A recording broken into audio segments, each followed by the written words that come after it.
So, good morning, everybody, and welcome to another episode of Rotten Mornings. I am your completely inept host, Matt, with...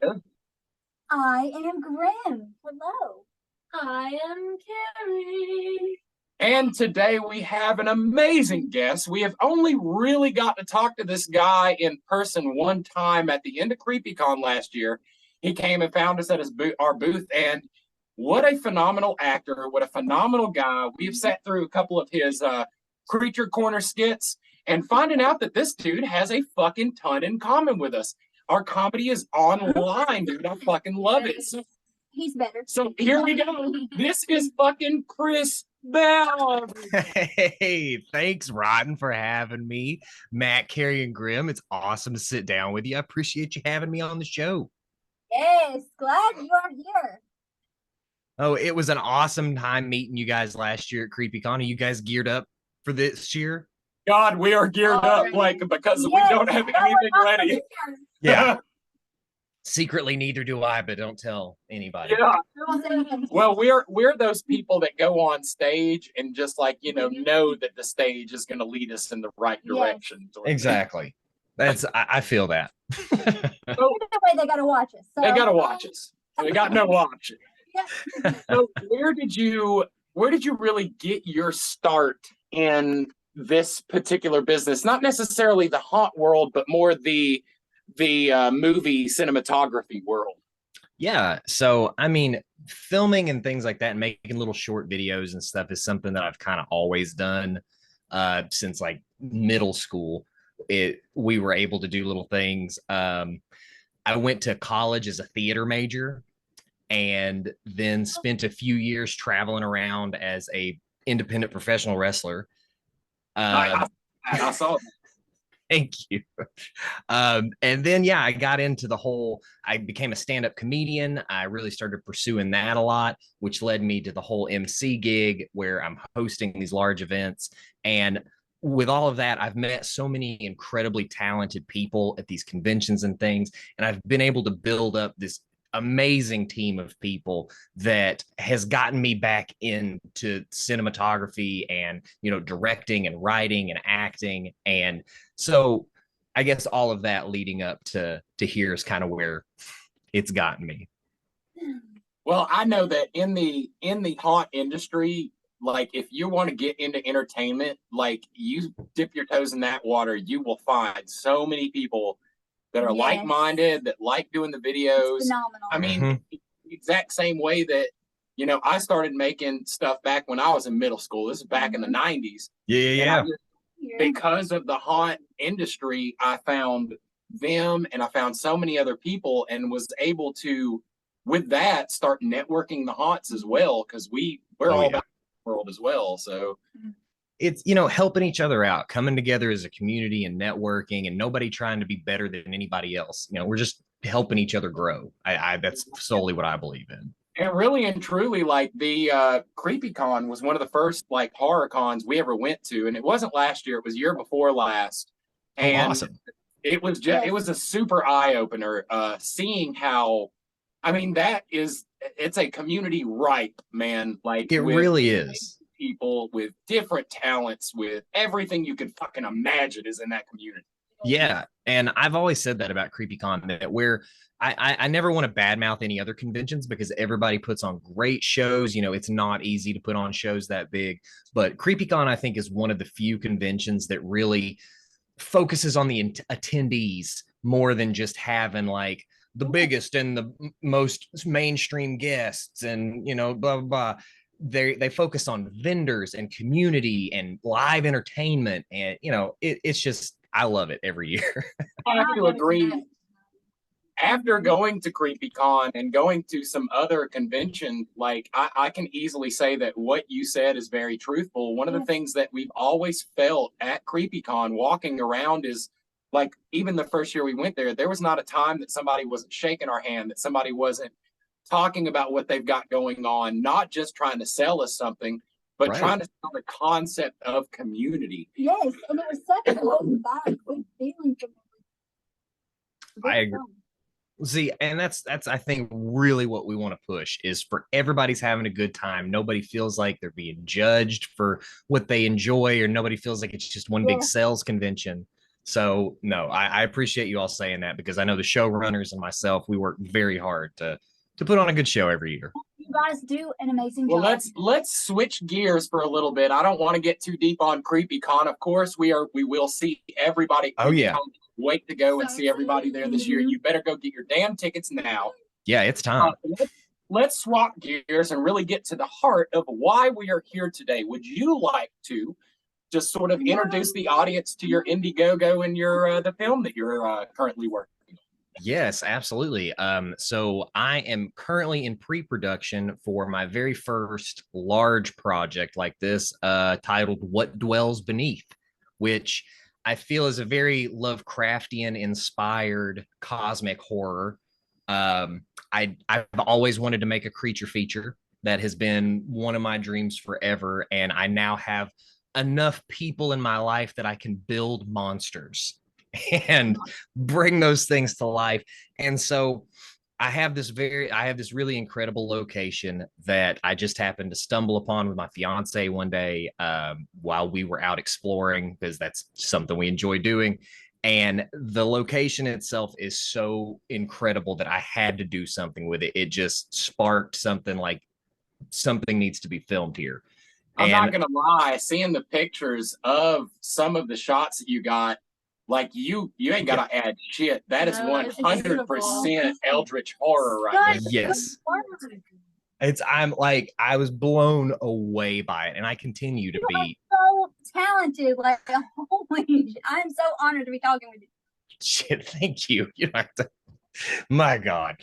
No, I appreciate that. I try really hard to put, a lot of hard work into what I do and bring a good product out. And I think people that love horror and creature features and just anything more real world and at the same time completely out of the box, I think that What Dwells Beneath is going to be a really cool feature for everybody. So would you can you give us just a quick breakdown of sort of your plot leading up to the thicket of the movie? What you can say. Of course. Absolutely. So Earlier, that's good. oh yeah. So the film follows a group of urban explorers. So people that, love secrets and hidden places and the allure of the unknown. They stumble upon this abandoned cave that was a tourist attraction back in 1912, and it has since been closed down after a series of accidents and things like that happened, completely abandoned and untouched. So our group of intrepid explorers go to check out this cave very innocently and just curious, out of sheer curiosity. They delve deeper and deeper into the cave before unwittingly awakening this ancient evil that definitely should have been left undisturbed. Nice. Oh, Love it. Very well worded too. it's so excited. Thank you. So in that you're filming in a cave. I used to live in Florence. We had the coffee cave system out there. Love Yes. the And we would go spelunking, but there's some really scary and sketchy shit in there. How have you now? I've seen some of your shots where you already have your lights set up. How is it coming from filmmakers to set up a fucking scene with lights and your cameras and have everything in a fucking cave? My friends used to walk in a cave. They would constantly run into the walls. Yeah, it's definitely a struggle to not only make each scene look naturally lit from basically headlamps and things like that. Like, I don't want it to look like it's cinematically lit or anything like that, but at the same time, this isn't going to be a found footage film. So this is strictly cinematically shot. So setting up those scenes can be very difficult. Just kind of setting up where those lights go and in relation to where the camera sits, to where you're not throwing shadows. any weird And the way. winds and water and everything that's happening in there. Yes, and catching audio in there can be very Oh difficult. God, I didn't even think about how much Yeah. a bitch audio is going to be, and how Oh, much if it's humid in there. Like, how do your lenses deal with that? so that is a little bit of an obstacle that we've had to come across is dealing with the amount of humidity that's in the cave, because a lot of people don't know we are in an actual cave. This is an actual abandoned tourist cave. The backstory of the movie is very much really what the cave is. So it goes back about 1.5 miles into this thing. And the drips that happen and all the reverberation bouncing off the walls and everything when you're just trying to speak is it's a lot to get around. But the worst part about it is it's very disorienting. The whole just being in the cave, you very quickly lose time and just a sense of direction altogether.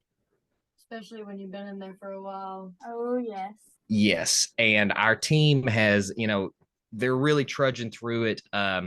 We are still in pre-production now, but once the production rolls, we're only looking at a 3-day shoot to knock out this entire feature.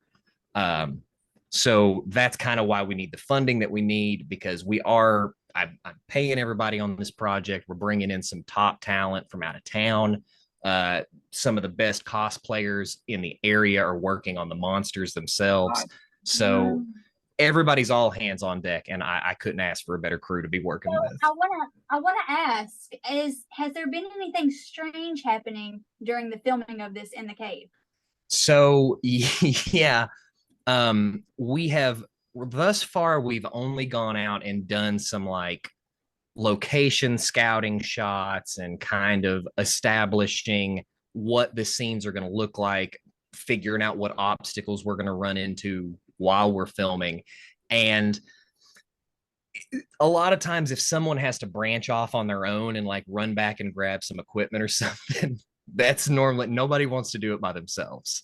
It's very like it's the cave that we're in. It does have a lot of activity going on in it. A lot of times you can, even if it's not actual voices you're hearing, your conversation, you can hear your own conversation happening 5 minutes after you've had it from down the hallway. So it's the mind play on that. Oh my God. It's very easy to see why people that were only like equipped with like a torch as a light believed that there were giant cave monsters. Yeah, which I don't even have a torch and a light, and I'm still buying into the cave monster thing. So yes. you spoke about the raising the funds, and I know you've got an Indiegogo. Could you give a little bit more detail on the Indiegogo, possibly some of the perks to donating to that? Absolutely. So we have some really cool perks, in my opinion, set up. Some of them are as low as $10. So, I understand not everybody has a ton of money to give to a big project, but every little bit helps us. So anything anybody's able to give, we will gladly take it. But some of the cooler perks that we've got, of course, for like $15, you can get a signed DVD when the feature comes out.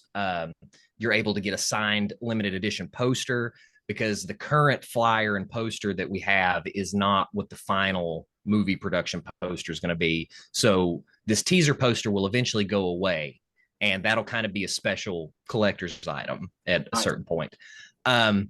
My favorite perks are the sponsor a monster and the adopt a monster perk. I was going to ask you what that exactly meant. That's one of the ones that stood out to me. Yes. So for $100, you can sponsor one of our monsters. We have to feed and water and house these monsters, and it's not easy keeping up with them. So, yeah, with your donations, we can help keep them steady. You'll receive a few updates about your monster that you're sponsoring throughout the process of its life. And the adopt a monster perk, you for just $500 can symbolically adopt a monster.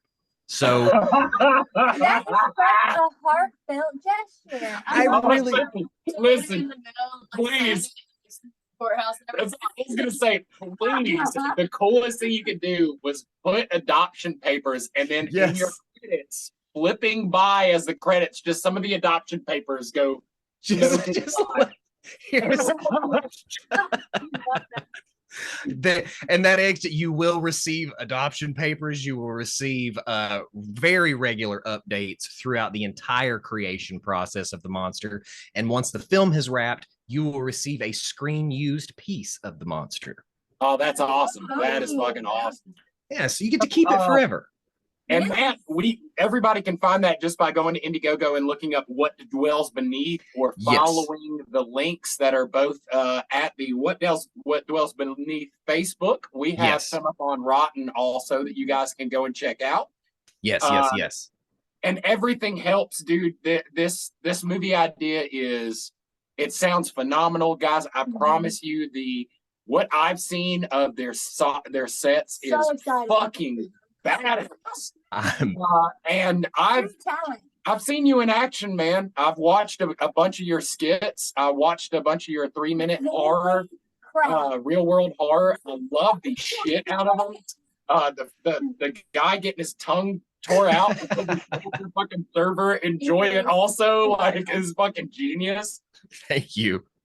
I tried to really adapt some horror movies to the digital age of TikTok and things like that. And you can maybe just get a minute out. You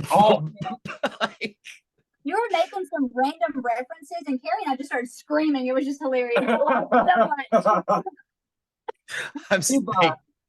We found even making commercials for haunts, like, we've got one haunt that loves making like movie commercials, like 10-minute commercials, and we're like, dude, 30 seconds to a minute. Everybody is going to be tired of it. They're going to be like, why am I still watching this fucking movie? They're not going to tune in for it. And that, doing the haunts and things like that, that's also, I've done the haunt commercials. We do the big haunt tour every year with CreepyCon. We go out and review a ton of different haunts.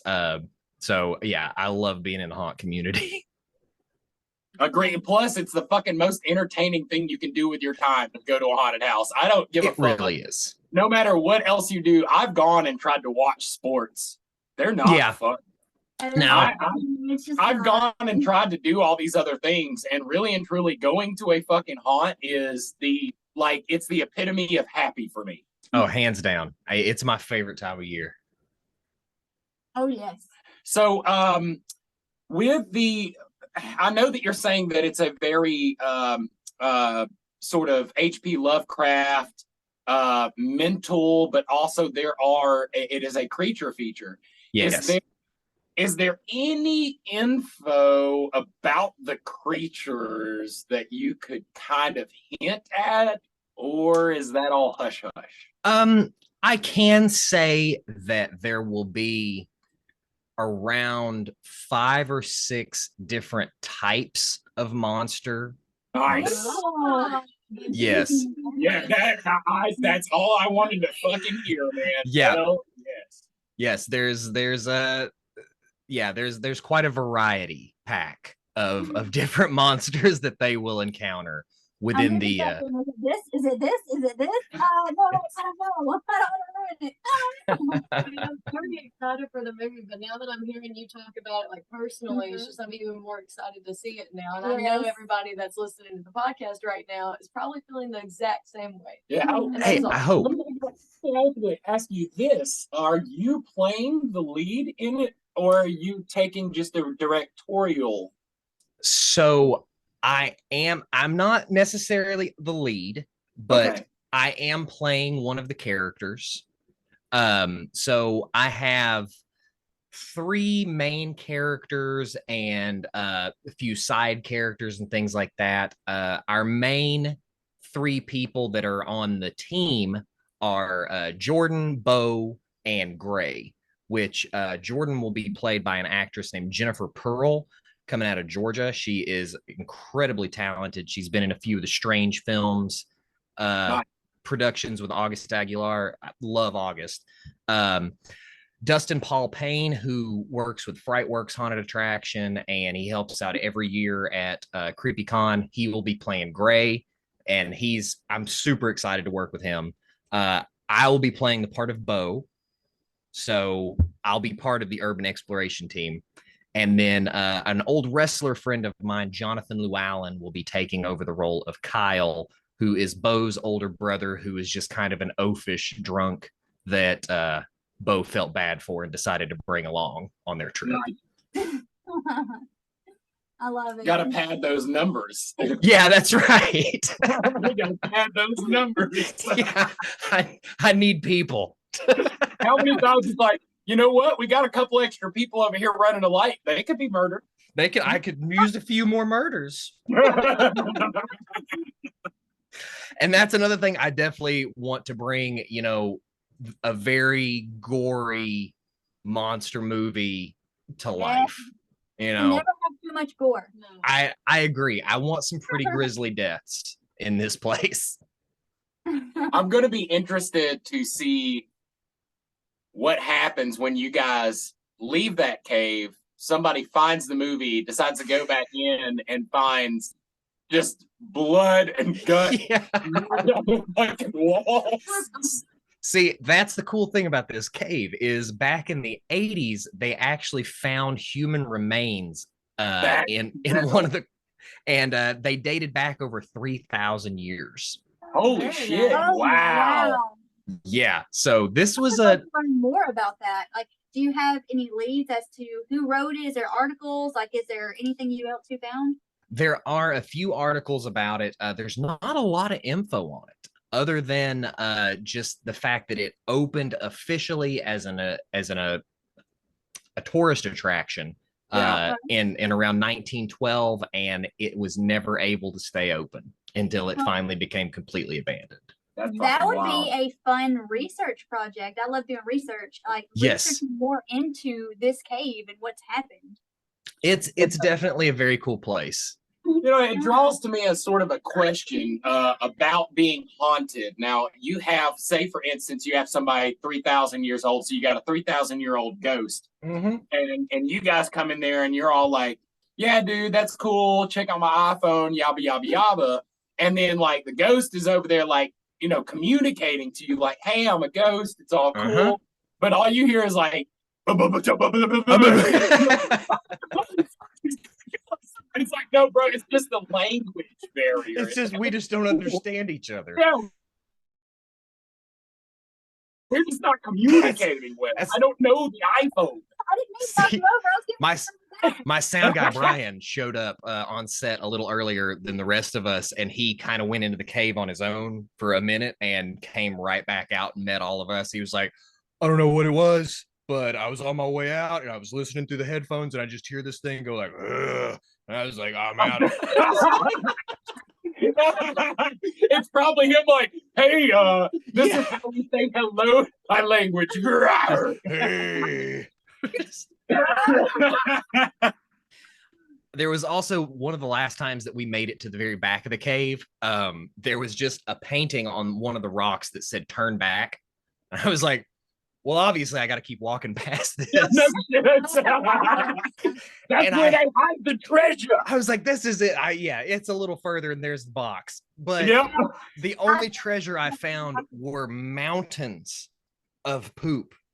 And I look up and there are just thousands of bats in this hole up above me. Like, this is where the bats live, is in the back of this cave.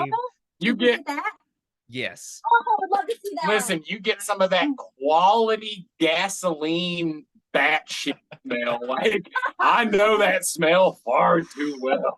It creeped me out too, because I was like, it smells like death back here. And my girlfriend, my fiance, was just like, it smells like something lives here. I was like, okay. That's ethanol poop. Yeah, she knew what was up. That's why she didn't come. She let me. She's like, you go past the turn back rock. Very smart. That sounds about right. Yeah, that's how I get offed. Is right there. Just it's like, no. You go in. I mean, sound guy said, fuck it. We don't like going out by ourselves, but you got this. Come on, you get got it. Yeah. Oh, and I've gotten to just What take about- people. No, go ahead. Go ahead. I was just saying, I've gotten to take, my closest friends now into a cave and been like, that little hole right there, you're going to get in that. That's 100%. Oh, and there's nothing that scares me more. I remember watching the movie about the girls that go cave spelunking. It's a small area. Carrie was down into it on her own. The beginning of it, where she's just crawling through a tiny thing. That's what gets me. The whole movie didn't scare me. Just that tiny, man, I get anxiety for those things. It's awful climbing through small spaces in an unknown cave. Yeah. It's so fun. So tell us a little bit about Creature's Corner that you also work on. Yes. So the Creature Corner is kind of my podcast that was born from the falling apart of everything in 2020. So I had just started with another crew that I'm not going to mention on here. I was working with them for a little while, doing a lot of horror celebrity interviews, which was awesome. I was getting to, talk to a lot of people that I really looked up to in the horror community and that I'd watched growing up as a kid. But the CEO of that production company really ended up being an insane, like, racist, horrible douchebag. So sorry to endure that. Very sorry about that. Yeah, it wasn't cool. And so we cut ties with that, and through a bunch of legal crap, he tried to keep the original name of my podcast and all of my old audio and things like that. So I said, screw it. You don't have a show when you don't have me. So I went out and started my own deal, and the Creature Corner was born. That's awesome. So I've gotten to do a lot, basically anything I want now. If I want to do celebrity interviews, I can do that. If I want to do the little everyday horror shorts, I can do that. Any kind of parody thing. I did like cryptid mockumentaries for a while. I loved your Hodag documentary. I thought that shit was like right there with the same way we would have done that is very good because dude, you have that first person point of view where your camera is right behind the stuffed animal and you're just kind of moving it forward through the woods. That shit was fucking hilarious. And then the guy coming on going, y'all playing that whole dag.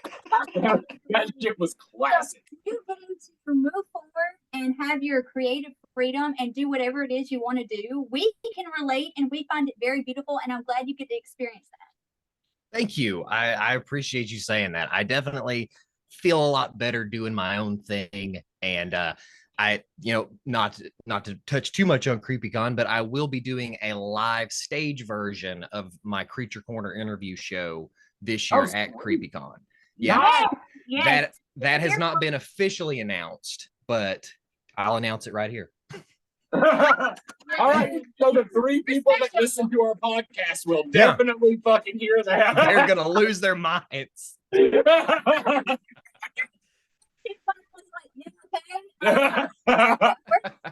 Yeah, they'll be telling people, but they won't want to say, like, I listen to Rock Mornings. Like, I don't know, I heard it from somebody. I overheard from, I don't know. I wasn't listening to that terrible podcast.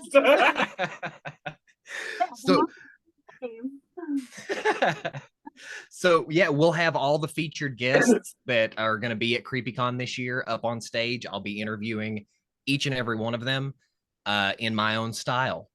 Are you going to be doing your games still? Yes, that is. Because I learned something from your game that you put up that I definitely didn't realize, that the Tooth Fairy was a fucking Bloomhouse. Wow. Holy crap. Yeah, get that out of my Bloomhouse is one of my favorite games to play. So that's very fucking genius, man. Thank you so much. People have a good time with the games, and it's Q&As at conventions are so monotonous, and yeah. I just have an 8-part question for you about that. Exactly. I hate it. I don't know what part to answer, and I forget half of it all the way through. I don't know. Yes. Well, The thing with us is it's just like you were saying about preparation. Like if we prep to do an interview, it's going to be a boring ass prepped interview. If Yes. we like just go, look, man, I got a kind of an idea. I did a little perusing. Let's just fucking pal about it. It always ends up being so much more entertaining and so much more like it's easier to talk about. Right. No, I agree with that 100%. I like it more like I like some general questions that I have for people just to keep a format going, which is what it seems like you guys are doing, which is, I appreciate that a lot. We attempt to have a format. I promise you, if you saw our live when we were attempting to get you on there and all the random shit that was going on then, that's pretty much our format. Yeah.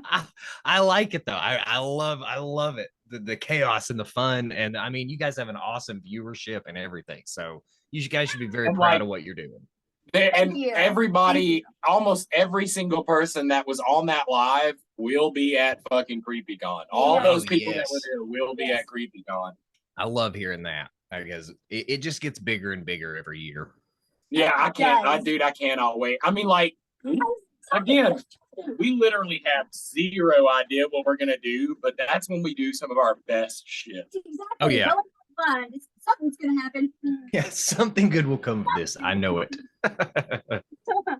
So would you like to point anybody in a direction to find more social media or more presence? Just even if you just want to repeat the Creature Corner and everything else. Yeah, absolutely. You can follow me at the Creature Corner. You can follow me over at the Grand Duke of Spook, which is my whole stage persona. Creature Corner is Creature K Corner. Yes, and those are the only 2 Ks.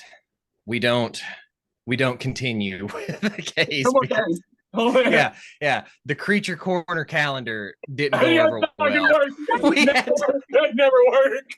We had to move. Oh no.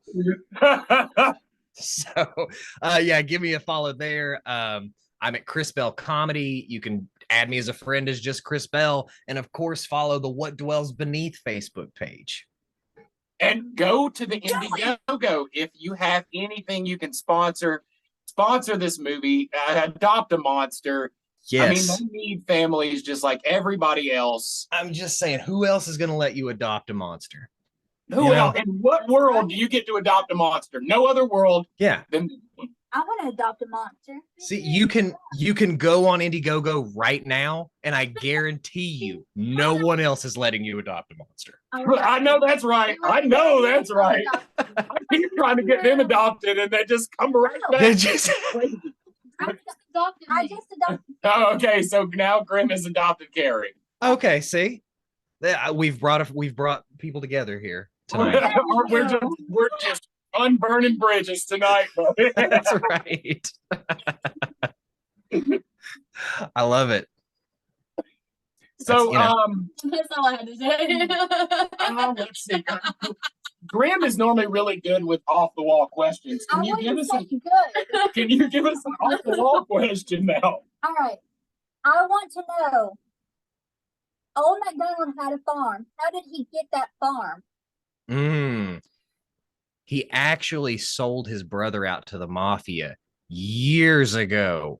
And due to the rising ammonia nitrate scandal that he was producing on his farm that allowed the mafia to blow up banks and things like that, the brother wasn't cool with that. So he offed him, sold him out to the mafia, and inherited the farm, which was actually an undercover operation for ammonia nitrate. Boom! Wow! I 04. Yeah. So, coming back for this round of questioning. Yes. I know we've kind of gotten pretty deep on the movie and what you've got going on. Is there anything else you'd like to add into any of the pluggings at all that you haven't gone over, or that anything the audience needs to know about? Really just, we've got, I think, 56 days left on our crowdfunding campaign. We're trying to hit 5,000. If we can do over then, if we can do more than that, then I can bring you even more of a movie.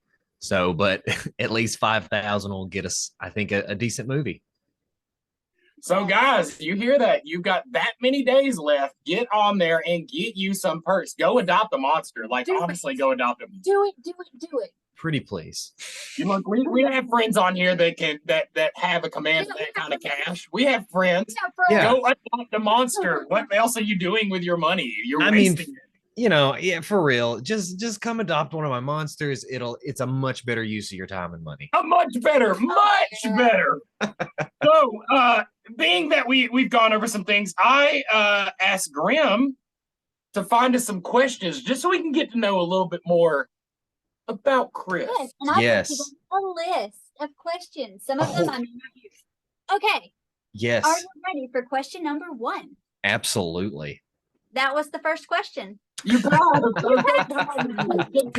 Oh yeah. You're winning.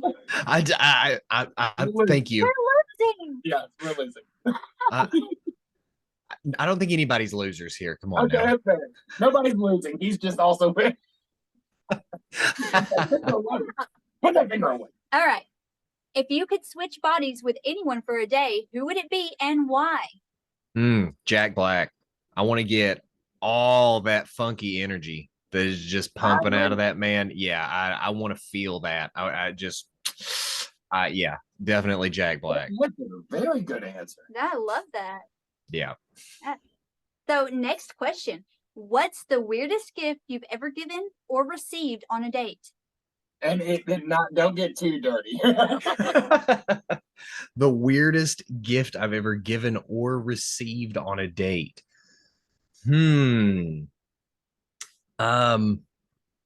guess. Oh man, I don't know if maybe it was a date. It was a friend date. Does that count? Yeah, that still counts. Yes, it's a date. Okay. And hold on. Let me. Yeah, they said that's good. Okay. All right. As long as it's cool with the outside, the producers. Okay. So I went on a friend date with this person who introduced me to one of his friends, and we kind of hit it off a little bit. And later that evening, that gentleman gave me the gift of showing me that he kept a small box of medical slides that you put under a microscope that contain body parts. And he goes, you know what I do with these? And I said, what? And he took one out and he put it in his mouth and he took it back out and he goes, now I can go to work tomorrow and say I had a pancreas in my mouth. And so freaking genius. So he gave me some medical slides to take home. Now same thing, right? So you Yeah. can tell people that you had a liver in your mouth today. Exactly. So that was the sweet gift. I'm sure he kept the pancreas. I mean, it seemed like that was his cash cow. Yeah, that was he wouldn't let go of the pancreas. Okay, wait, I've got a question. Mhm. No. So being that we're in the haunt community, I know that you are very well versed in movies. And I know if somebody asks you sort of like, what's your favorite horror movie? That fucking question is impossible to answer. Absolutely. Does not work. Yes. So let's go for antagonist. Who is your favorite antagonist? Oh, Doesn't have to okay. be a monster, just an antagonist. Or one of your top favorites. I gotta say, Pumpkinhead. That is her favorite. Literally her Real- favorite. Oh, Pumpkinhead's Pumpkinhead's the best. He's hilarious. Yes. And I love just when he smushes the first Pumpkinhead though. Yes. Yes. Yes, with Lance. Absolutely. The one with Lance, Tom Woodruff Jr. as Pumpkinhead, that was hands down the best one. So yeah, Pumpkinhead's definitely my favorite. I So- want you so much So more. being that you love Pumpkinhead, how do you feel about the fact that they are currently working on a reboot of Pumpkinhead? I do not like it. Yeah. I do not like it, mostly because Tom Woodruff. So Tom Woodruff Jr. I'm going to go off on my Tom Woodruff Jr. rant. Tom Woodruff Jr. has created so many monsters over the years, and you hear about Tom Savini, and not taking anything away from Tom Savini. As a practical effects person, he's incredible, but nobody ever talks about what Tom Woodruff Jr. does for everything. He's the guy that built the new Pennywise headdress. He's done Alien, Predator, Jurassic Park, the Monster Squad. Wow. He created Tremors, the Graboids. That's all. Nice. Like, he created Pumpkinhead. He piloted Pumpkinhead, and he's not involved at all in the reboot. And it's I know that. yeah. He was involved. So yeah, he's not involved in the reboot. I'm decent friends with Tom. I talk to him from time to time, and yeah, he's just not involved with it at all. And he's so talented at what he does, and his studio is so incredible. Yeah, I'm involved. It's just someone that was trained by Stan Winston and came out of the Stan Winston studio. Is just, I don't know. I feel like he's wasted in Hollywood. He's one of the most under talked about. Yeah, I have to definitely agree with you, because when you hear people spitting the names, it's not one of the top names. You even hear like Harryhausen from Nathan and the Argonauts and shit. And exactly. Like, that's wild, man. Well, there you go, audience. A bit of information for you fuckers. Yeah, we don't want to be too smart. People don't expect that from us. No, I just have times when I vomit information out that's valid every now and again. Okay, Grimm's got another stupid question for you. Hit me. These are good questions. Stop laughing. Okay. If you were a character in a horror movie, how would you avoid getting killed? By just keeping my headphones in and listening to music and continuing to do whatever arbitrary job I needed to do. There's always that scene where there's like the janitor and he's got his headphones in, and there's just people getting destroyed and murdered behind him, but he goes unfazed because he didn't get involved. That is very true. That is a genius idea. So what you're saying is the best way for you to survive a horror movie is to pretend like you are definitely not in a horror movie. Yes. Just ignore it and stay out of it. If it doesn't concern you, don't involve yourself. Perceptual control. I love it. I love it. It's all an illusion. So being ignored is something I hate. That is the one thing I can't stand. As long as you're not in a horror movie with her hunting down. Yeah. If somebody is not noticing me when I'm trying to do something, they're dead. They're the first to die. So it doesn't work there. My theory's out. In that one particular case, that does not work. And plus, she's just building this. She asks everybody this to make sure that when she goes... Stop. When she finally decides to kill people, that she'll know everything to get, she'll have it all together. I see. Gathering insider information. I see. No, I'm not capable. We're done here. We're done here. All right, I've got another question for you. Yes. Being that you said that Pumpkinhead is one of your favorites, what movie what was really your introduction into the horror movie genre in the first place? So my mom was a big horror fan growing up, and she and the family used to very much enjoy watching me get scared at horror movies at a young age. So my introduction to horror was like Hellraiser and Leprechaun. Hellraiser was a little over my head. I didn't really understand it when I was like 5 or 6, but Leprechaun terrified me. That was a very feasible foe. And leprechauns were very, very, in a big part of my life at 5 and 6. As a kid, you're going to see more of that than... Yeah. And my uncle took a lot of pleasure in, he would take these walkie-talkies and he would hide one of the walkie-talkies under my bed and then pretend to be the leprechaun talking to me from other rooms. So yeah, that was fucking hilarious. that was my introduction to horror. And I've loved it ever since.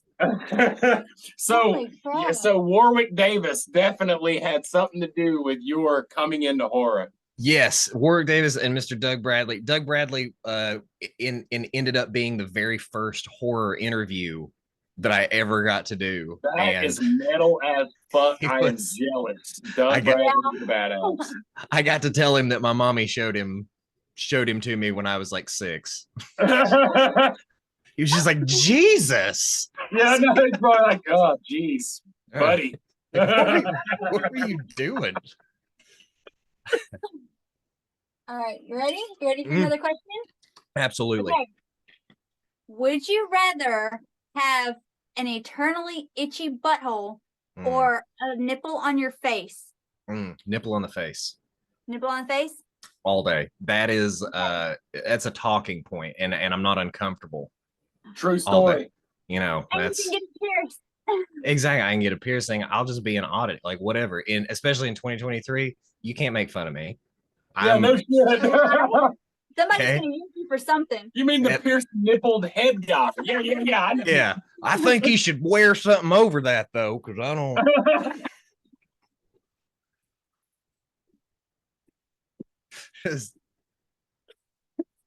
Can't you pull your mask up off your face and cover your nipple? It's gone. Is that a nipple or a weird mold? That's see, that's just another game of life. Inquiring minds. Yeah. Is it melanin or is it just the skin tag? All right. So, have you ever had a dream that came true? Yes, absolutely. Let's see. I've had a couple. Mostly it's stupid little things. It's never anything like big and prophetic or anything like that. Like I think once I dreamt that I had burned that I was cooking. I dreamt that I was cooking, I don't know, and woke up and had in fact somehow already put things into the oven. And That's dangerous, Chris. That's dangerous. Wow. yeah, so I had managed to do that. I've done that a couple of times, and once the smoke alarm woke me up because I burned the biscuits that I didn't remember. So, Chris, you're a bit of a walker, aren't you?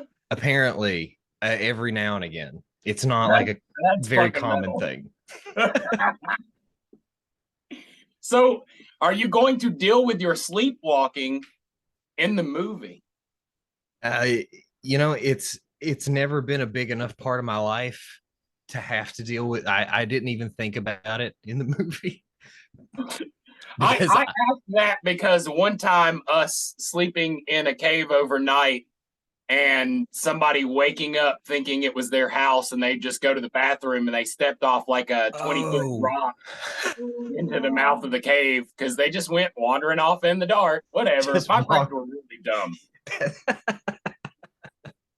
I love caving and I love discovering crazy crap and the beauty of a cave. Yes, I know. I absolutely love that.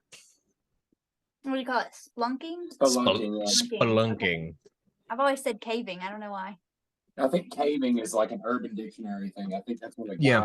It's whatever. Oh, okay. I want to know, are you an alien? Absolutely. Just like that. Just like Oh that. my god! There you have it, people. There you have it.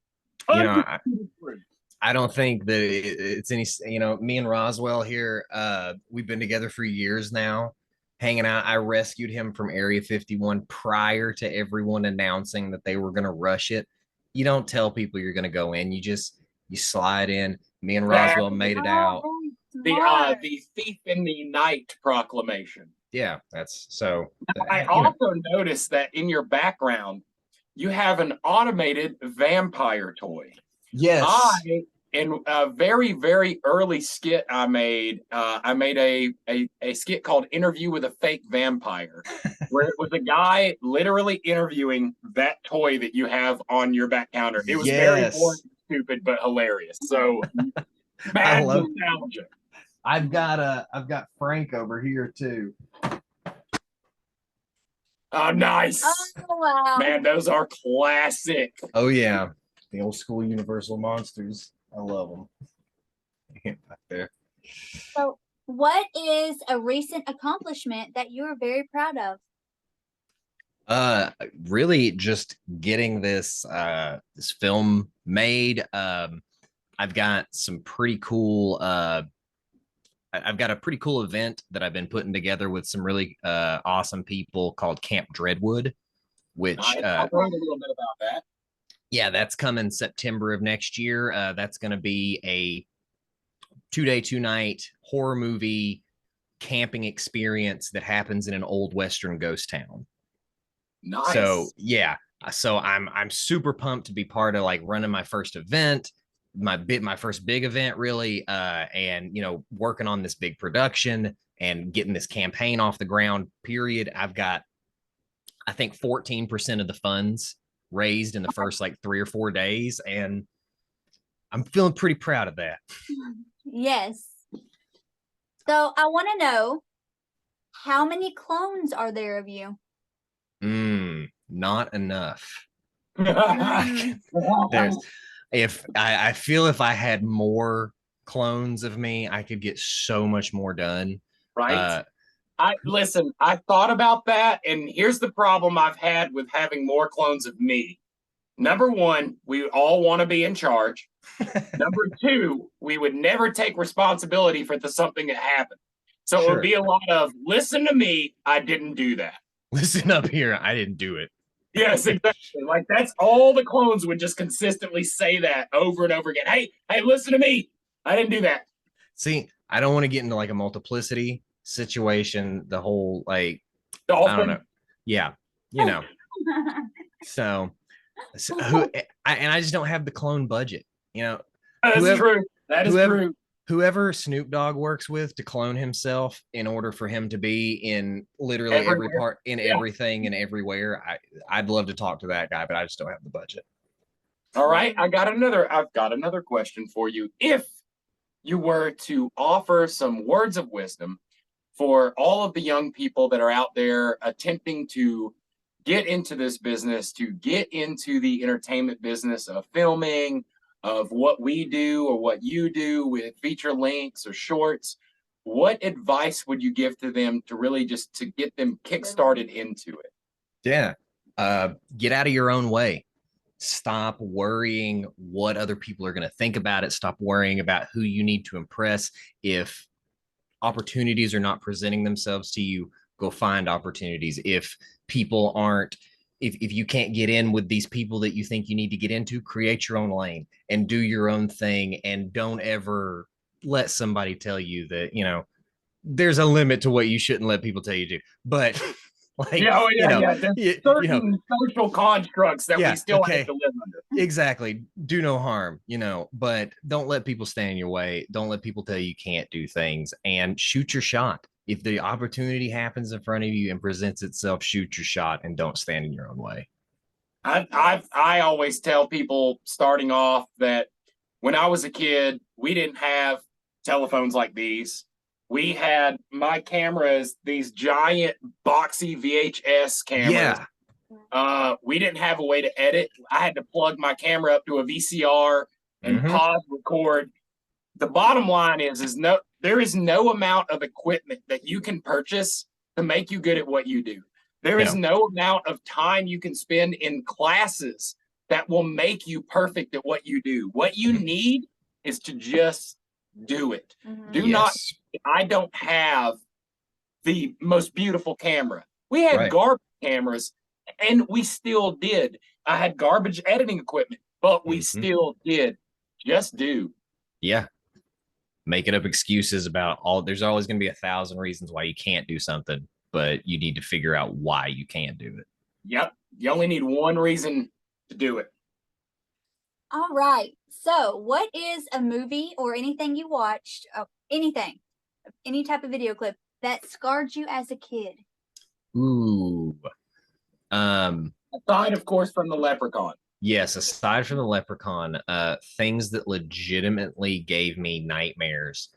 Uh the the devil dogs from Ghostbusters. Oh yeah. They really, really fucked me up when I was a kid. Like Listen, Ghostbusters was not a movie meant for kids. it You could really not show that No. movie to a No. PG audience nowadays. no, like there was like a lot of people got like the clown from Poltergeist that did them in, and but me, it was the devil dogs and Ghostbusters. They it got me. Me, it was the meat in Poltergeist and the guy tearing his face off. That one Yeah. always stuck with. And E.T., the movie E.T. fucked I was so afraid of aliens, dude. Sad. And I watched The I get Wrath of Nim instead, and it was way darker and more bloody and horrifying. The Nymph? Yeah, Secret Nymph? The Secret of Nim. I loved that movie as Yeah. a kid. That was my Mhm. favorite. It was like the sweetest movie. No, it was not. Yes, it really was. There was murder and death and horror. That's Bluth. Don Bluth makes horrifying animation. No, Yeah. I love that movie. It was like one of my comfort movies as a kid. I love that. It was adorable little rat. Okay. So, what is the strangest? Yeah, where is the strangest place you've ever defecated? Or you're Definitely. I used to wrestle in the basement of a combination pancake house and church. What? And This is the strangest collection of words I've heard. yeah, it makes no sense to me. I love it. that's probably like one half of it was set up with pews and the other half was set up with like dining tables. And then in the basement they had wrestling shows. So Where did you find this place? they booked me. That's the wonders of independent professional wrestling. Right? That's hilarious. You can get a pancake breakfast saved and watch a great wrestling match. Yeah, all at like just a line of people coming down to. All right, you continue. Okay. I'm gonna look for another- It's my turn. Now, of course, you've mentioned a couple of different movie monster makers. You mentioned Savini and a couple of others. What monster design or lineage story? And again, I know you've said about Pumpkinhead, but is there another like lineage story or legacy monster that stands out to you that you're more likely to sort of replicate their intensity in your movie? Like, what are your monsters going to monster? Sure. Honestly, a big monster design, I guess, influence for me is my friend Godzilla. Nice. Oh, Big Godzilla fan. I loved all the different monsters and things.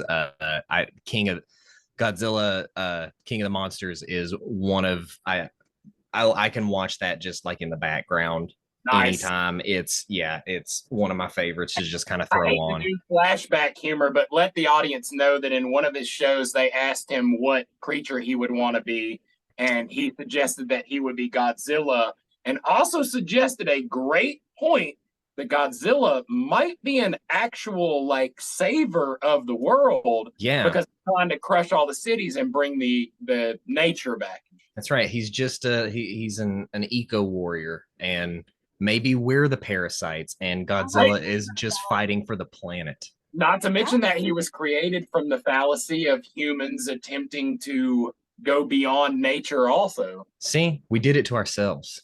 okay.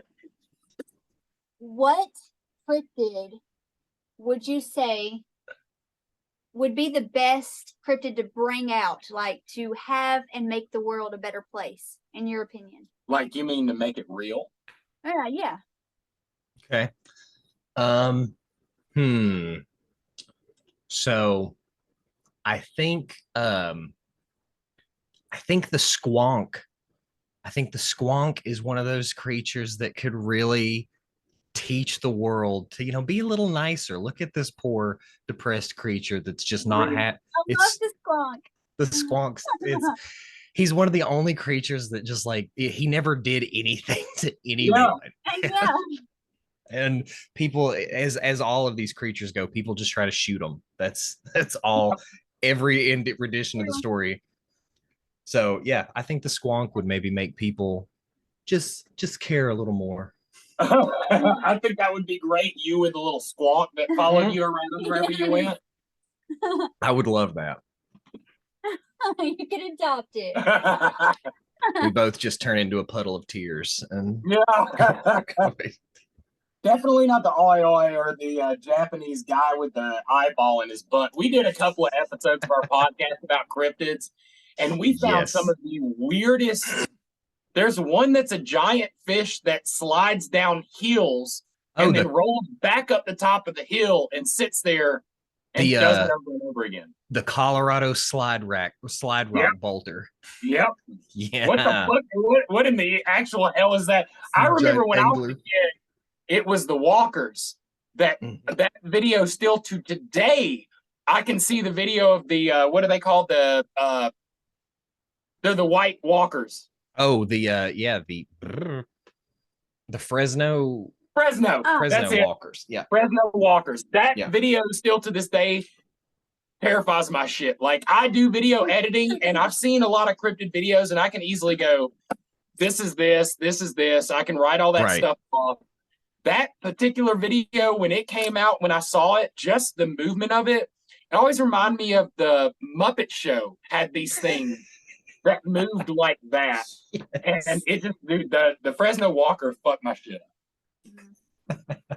All right. So you're a mad scientist. What scientific experiment would you run if money and ethics were not an issue? Oh, money and ethics? Yep. Ooh. Yeah, take your time.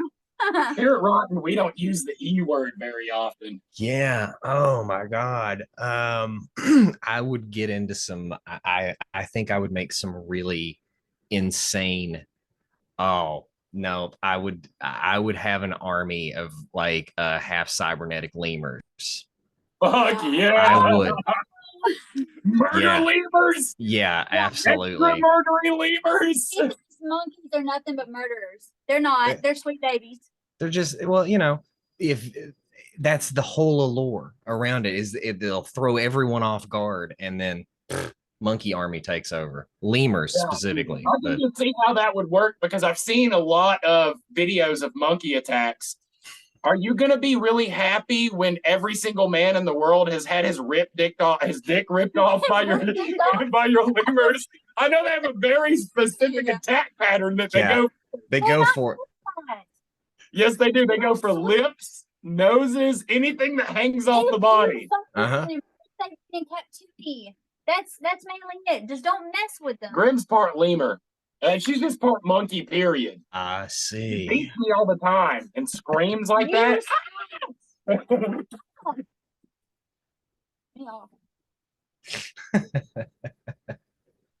Look, it's back to me. Okay, so you talked about Blumhouse. What's your favorite Blumhouse? My favorite Blumhouse.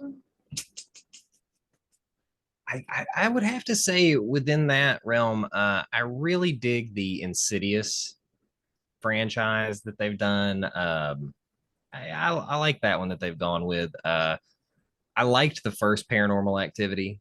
It did what it was supposed to do. It was original for what it was then. I think like me, I have a dicey existence with Blumhouse. I like some Blumhouse and some Blumhouse. I feel like they've kind of watered down the horror industry in a way, made it a little bit more valuable to the masses. Absolutely. Which I want my horror movies to be like unspeakable. I want it to be Yeah. like like Martyrs, like something Absolutely. that just comes out of fucking nowhere, does not have any explanation. They Right. don't have to tie the ribbons to the air conditioner to make you know that the wind is blowing, basically. Right. But the stupidest thing in my favorite Blumhouse movie right now is what is it? Upload. Oh man. Just Yeah. because, yes, the way that Oh, guy that's good. moves in that movie when he fights is the most genius way I've ever seen anybody fight before. Yes. Just very. Very like, oh, I'm sorry, bro. I don't mean to fucking kill you, man. I love that movie. I love that movie. Okay. If animals could talk, which animal would be the biggest asshole? Mm. It's important. It's monkeys. You No, already. it's not. You can't. Shut up. It's The answer cannot be monkeys. it's not. It's not. I'm really between like a giraffe and like a turtle. Like giraffes seem like they could be really entitled. We're way up here. They're way up here, and everybody, and turtles have just been around for so long, like they're just over people's shit. But I think, they're like the Yeah. really like the never ending story turtle. I mean, it's a Yeah. great example. He's just like, oh, I don't. yeah, that's but I think I'm gonna have to go with giraffes. I think giraffes would be the biggest assholes. I say dolphins, and that is a recorded fact. Dolphins are the biggest assholes in the animal kingdom. I do not care what anybody says. I think it's birds. They're listening to us and they're paying attention to us all the time. They know all our fucking secrets. They know everything. They do. They would use it against us. Birds. Untraceable. Birds are real. Birds. Has anybody in the audience seen a bird? No. There we go. Do not answer. I actually have a pet lovebird, but Oh my god! She has a fucking pet lovebird in our room. What? My mind is blown right now. Okay. yes, What it's a peach cheeked, little peach Okay. cheek lovebird. a black man's lovebird. Oh, they're so sweet when they want to be. Yes. I love birds. So let's hit it here. Pumpkinhead, the birds, the monkeys, dude. You read her biography or something. Have you I been did my stalking- research. Yeah. I'm the stalker here. How are you stalking the stalker? Okay, I'm gonna have to up my game. Yeah, no That's right. shit. See that? I come Well, prepared. if people see you in public, Mhm. Bell, the amazing entrepreneur, filmmaker, actor, auteur, what do you want them like? Do you want them to approach you? Do you want them to come and ask you stupid questions? Oh, absolutely. I encourage it to come say hi. I'm just a normal person. You can come say hi to me. It's totally fine. The thing that always gets me is people don't recognize me when when I don't have this little bit of makeup on. Because, and let me tell you how stupid that is. The fact that that little amount of makeup was the difference between me watching your videos and us all going, that's fucking Kris right there. And oh, is that Kris? He literally fucking has this much makeup, but yet would never place it. I'm a totally different person with that. So I get that a lot. People are just like, oh, it's you. So I've had people apologize. They're like, I'm so sorry. I didn't know it was you. Like, it's okay. I'm not like offended. Like, you didn't know. You didn't know, you mother. Yeah. One of the funniest things is I straightened my hair for the first time ever at my haunt last season. And when I straightened my hair, nobody knew who I was. And that had never happened to me before, ever. It was insane. Just like, so yeah, no, I definitely welcome people to come up and say hello to me. Good. I didn't know how to ask that question. It was more like, should people throw money at you in public? That's what there's the answer. Yeah, So you know, if you see Matt in public, you can kick him in the face. that's I've been True given story. permission. Yeah, true story. Kick him in the butt too. Get out of here. So, being that we are running our course on this beautiful interview, and it has Yes. been fucking phenomenal having you on. That's been awesome. To begin with, I was very trepidatious about it. We don't do our interviews are not very interviewy, Sure. but we were worried. Like, I'm like, ah, man, this dude's looking to do some professional shit and get his stuff out there. But you have just the smallest amount of research I did on you. You have so much in common with us, dude. Yeah. We fucking love you now. We were watching Yeah. this show and we're like, wait, he's really laid back. You can tell by all of this. Yep. And your dark sense of humor matches It's so great. perfect. Yes. I'm glad that I found friends. Yeah. You guys have been awesome. It was a fucking honor having you on. I cannot wait to cross paths with you again at CreepyCon. Yes. Best of luck on raising the funds. Everybody listening, go your ass over there on the Indiegogo. Even if you're not thinking about donating, go check it out anyways, because there might be something there that entices you into deciding to make that. Because $10, listen. Yeah. For $10, you can go buy a pack of cigarettes, or you can help make a fucking badass movie. What do you want to do? Honestly, man, like, come help me out. I promise I won't disappoint. Something I remember from the first year of CreepyCon is I actually had a conversation with you and I got a picture with you. Oh, yes. We have to all get pictures again this year. Yes. And Yes. absolutely. And if you ever have a need for a bunch of assholes to come on your show, we are there for you, sir. Absolutely. I would love to set that up. Let's make it happen. Make it happen. Let's Well, do it.